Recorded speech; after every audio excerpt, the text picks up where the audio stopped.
The mist swirled around the jagged peaks of Camlann, a shroud for the impending storm. Arthur, his face etched with the weight of a crown soon to be lost, stood amidst his loyal knights. Betrayal, a serpent coiled within Camelot, had reared its head, poisoning the hearts of men with whispers of deceit. Mordred, Arthur's own nephew, had seized the throne, his ambition fueled by the forbidden love between Lancelot and Queen Guinevere. The once proud banner of the Golden Dragon now lay trampled, replaced by the raven's ominous flutter over Mordred's usurped kingdom. Arthur, his eyes filled with a sorrow deeper than the ocean, knew that a battle was inevitable.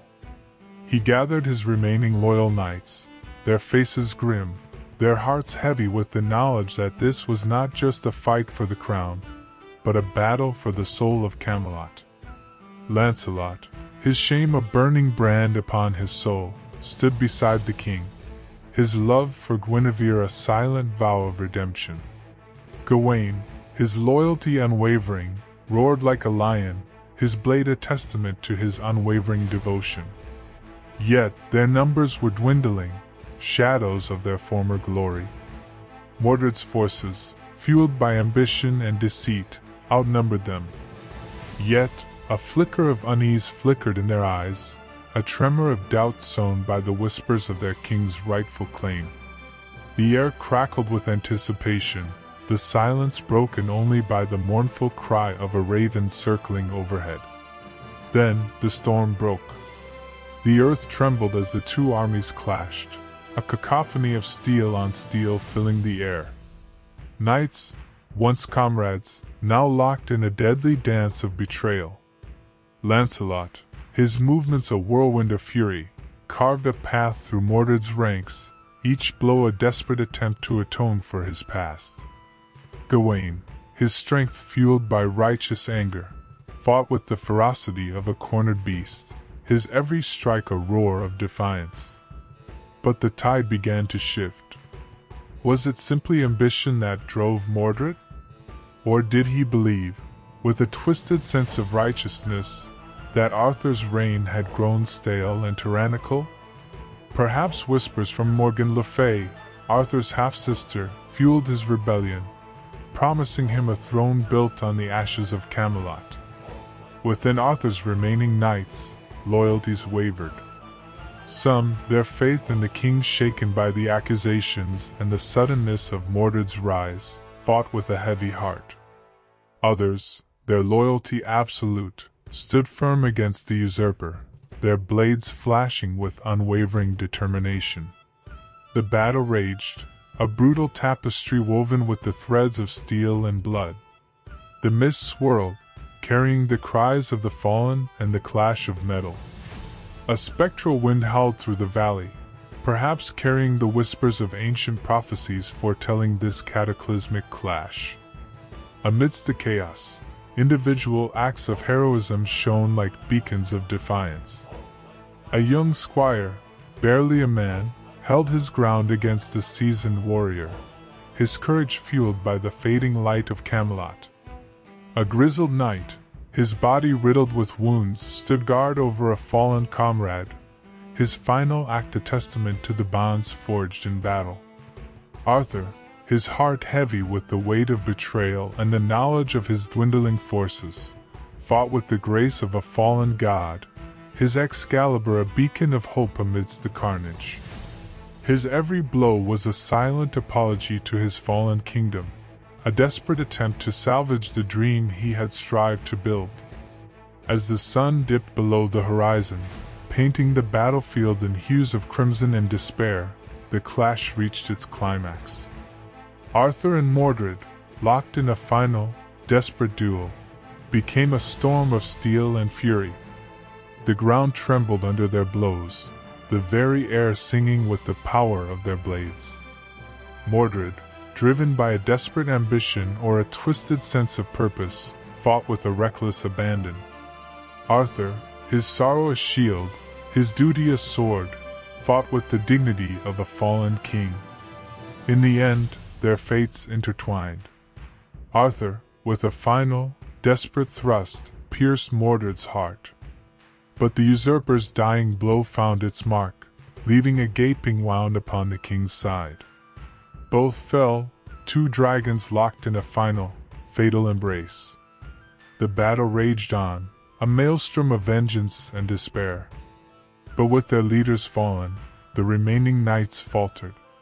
The once proud armies of Camelot, decimated and leaderless, dissolved into a chaotic retreat. As the moon replaced the sun, casting an ethereal glow upon the battlefield, the silence returned, broken only by the moans of the dying and the mournful cries of the ravens feasting on the fallen. The once vibrant land of Camlann was now a graveyard, a testament to the tragic downfall of Camelot.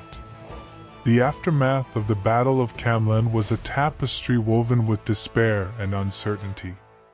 The once vibrant land lay silent, the cries of the fallen echoing in the hearts of the survivors.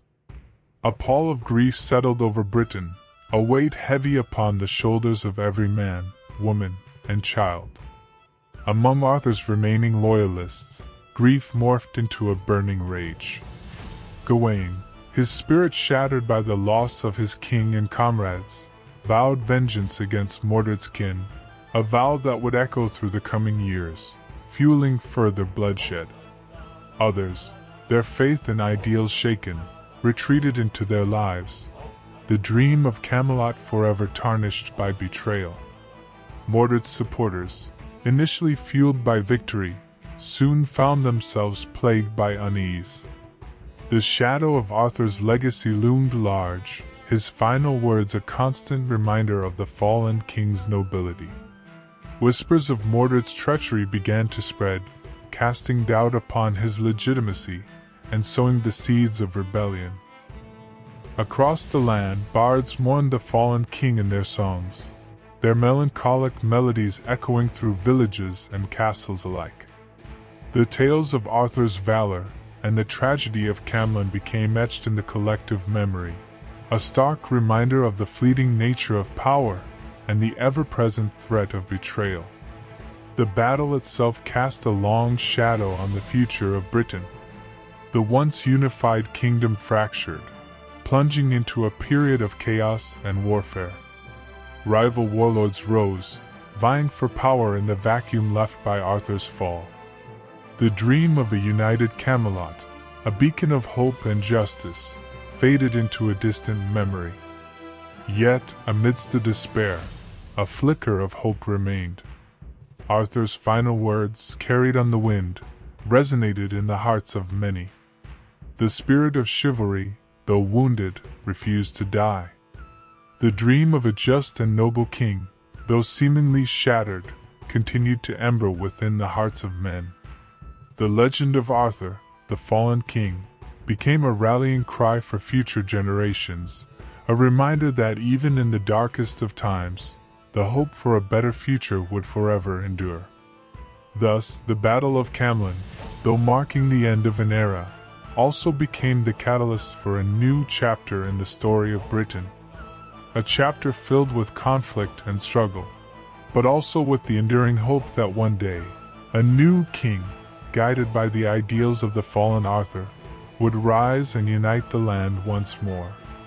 Arthur, his lifeblood ebbing away, was carried from the field by his few remaining loyal knights.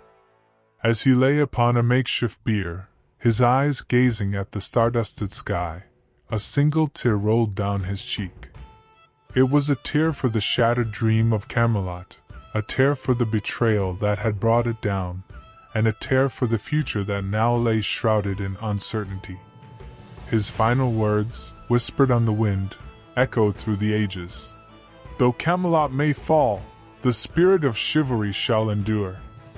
For in the hearts of men, the dream of a just and noble king shall forever live. But the story doesn't end there. Legends whisper of a final act, a glimmer of hope amidst the carnage. Some say that Morgan Le Fay, her motives shrouded in mystery, used her magic to whisk the mortally wounded king away to the mystical Isle of Avalon. Others claim that Arthur was laid to rest in a hidden tomb, his final resting place a secret waiting to be discovered. The truth remains shrouded in the mists of Camlann, a battle that marked the end of an era and the birth of a legend. The tale of Arthur's downfall became a cautionary tale of ambition, betrayal, and the fragility of even the most noble dreams. Yet, it also became a testament to the enduring power of hope, a reminder that even in the darkest of times, the dream of a just and noble king would forever flicker, waiting to be rekindled in the hearts of future generations. Thank you for watching. Please comment below what you would like to see next.